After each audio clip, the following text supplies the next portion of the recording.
So I needed to open them up, and they almost immediately started testing the hot wire after I turned it off inside their pen. And I had to figure out how to open the hot wire without screwing up my potential to use this as a training pen, blah, blah, blah. But they almost immediately started working on these weeds here. So I think they're gonna cross no problem. And it's starting to rain, but my plan is that I gotta kind of pay attention, see if I can get them down to the other part of the property. And it may take a day or two to let them get used to the process. But the new fence is supposedly hot. I haven't tested it, but I should go get my tester and test it. All right, so we're making progress.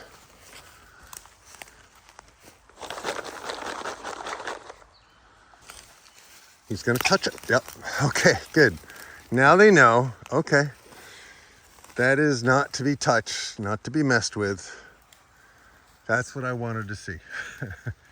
Because you wanna know, this one flimsy little wire is gonna keep them in. So I'm just gonna keep dropping some peanuts whenever they wander over here. At some point they'll get scared and they'll go back up the hill. Go ahead and touch it. Go on. Go ahead and touch it.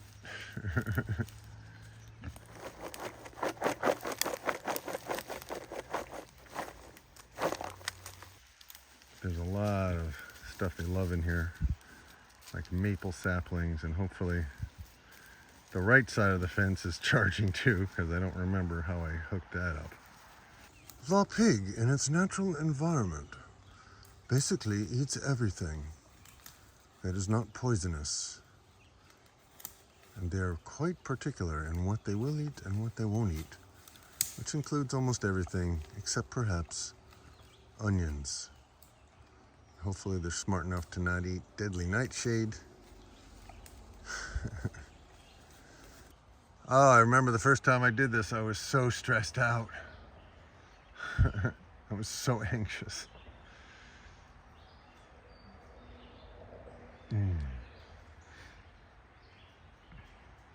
All right, so they're kind of heading back a little bit they want to know they can go back. So I'm going to stop filming for a little while and probably something interesting will happen. So this is Mark Shepard, Healing Pastures, starting a farm from scratch. And today I have opened up a forest wonderland for my young boy pigs. And these are the guys that are going to be the father of my next generation of piglets. So they won't get to meet the girlfriends until probably late December.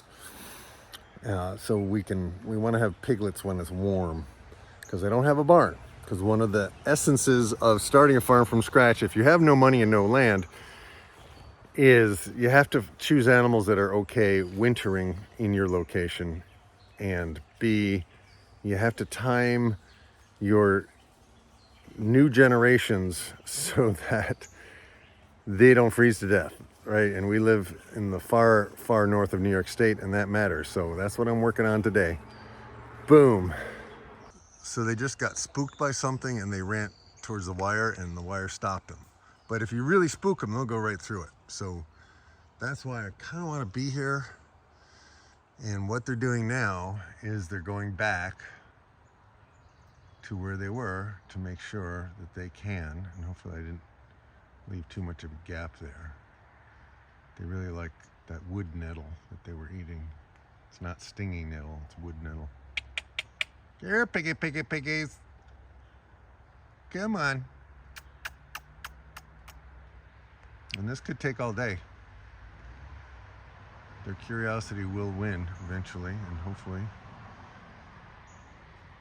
it won't pour rain too hard while I'm observing and watching them. And I guess this, for me, is the best part of farming, is giving animals something that they want. Fresh forage, fresh ground, so it's not contaminated with their feces or urine. and there's plenty to eat just in the natural environment. So there you have it. There's so much to explore.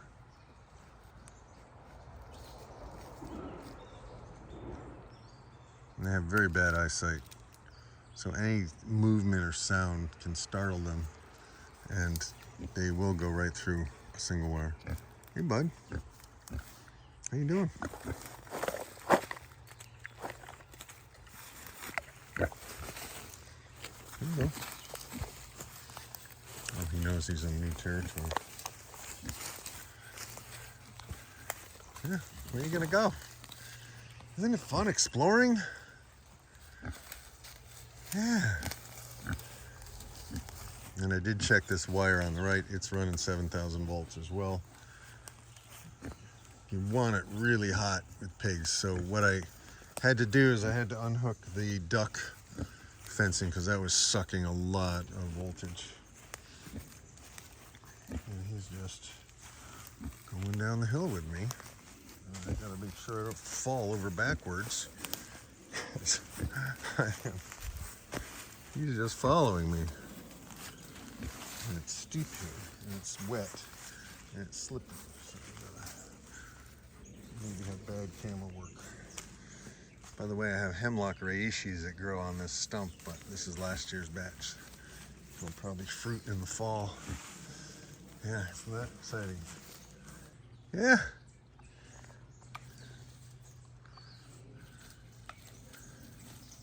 Where are you going? You want a couple more peanuts?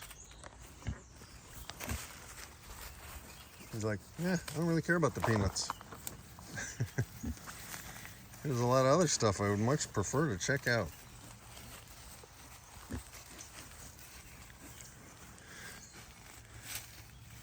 They're gonna be rooting and tooting in here.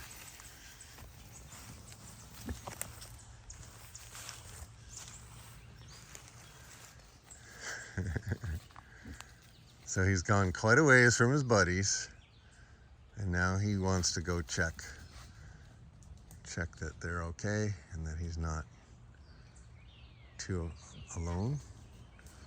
And so there's going to be a lot of that backing and forthing. So they went all the way back. That's pretty typical.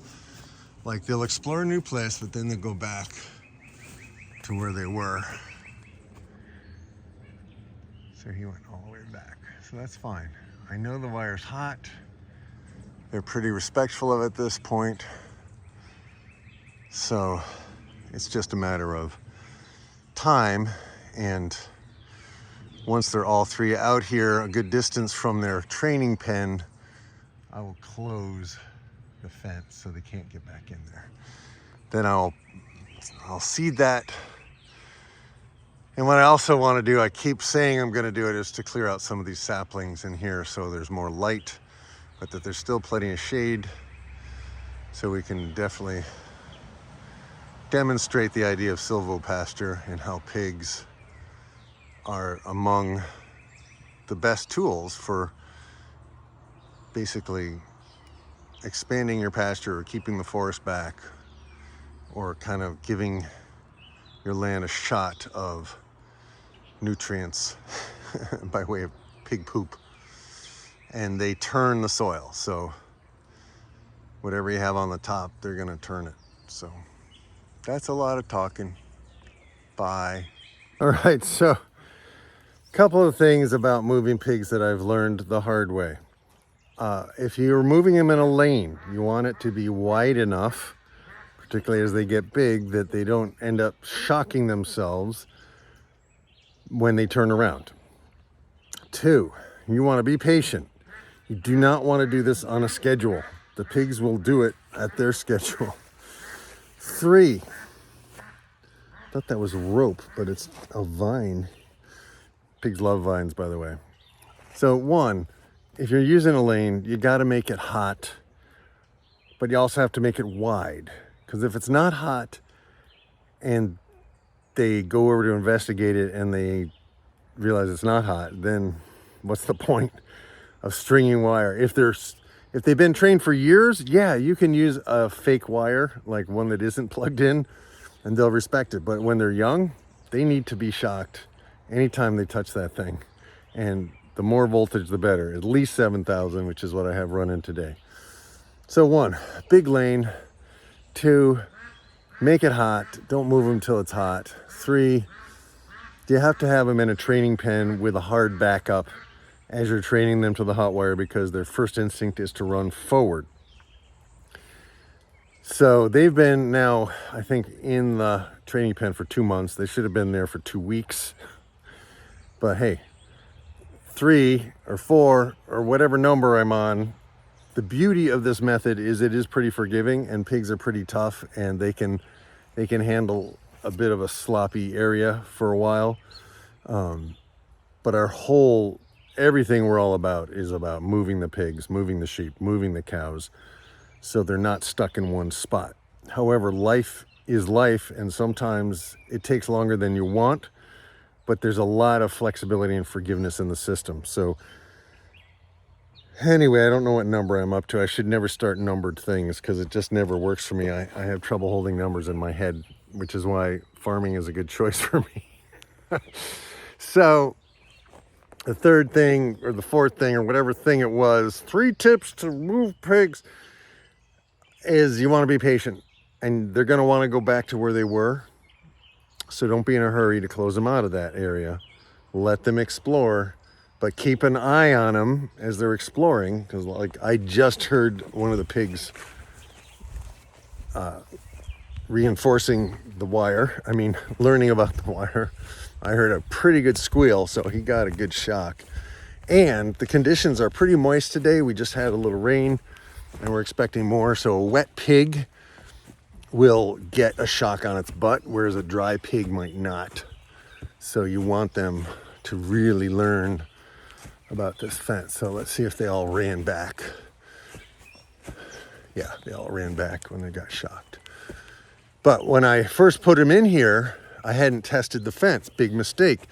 And when I tested the fence, it was not even registering. So I went back and checked, and I was getting power to the larger area they're going into. So I took the duck fence off, and that boosted the voltage up to 7,000. So the duck fence was sucking all the charge. So they've come out several times, and they've gone back several times, and they are really loving wood nettle. Holy crap. They just love it. And it was growing right outside their training pen, because it was right where all the nutrients are kind of washed down the hill. So you also, if you have a hut for them, like they have to have a hut in winter where I live, just to get out of the breeze, out of the wind. And so they were in the area that has the hut, but they don't need the hut now. It's July, right? So the thing is, you want the hut to be on the top of a hill, so that if they are in that area for a period of time, say in the winter, and you're going to just feed them and make sure they have plenty of hay. You want to lay down a lot of hay as mulch, but the nutrients in their poop and pee will run down the hill and spread where you want it. So the system is pretty flexible. I like that. And the pigs get to be in their natural environment most of the time, right? And they're not sitting around their own poop most of the time. So that's the deal. So they'll keep discovering this new area, and I will eventually, I was going to get the grass seed, so I'm going to go keep doing that now. I keep getting distracted. So the boys followed me.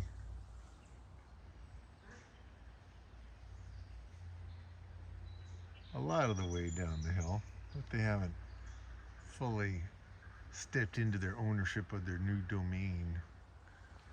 But this is pretty nice pig territory. Boom.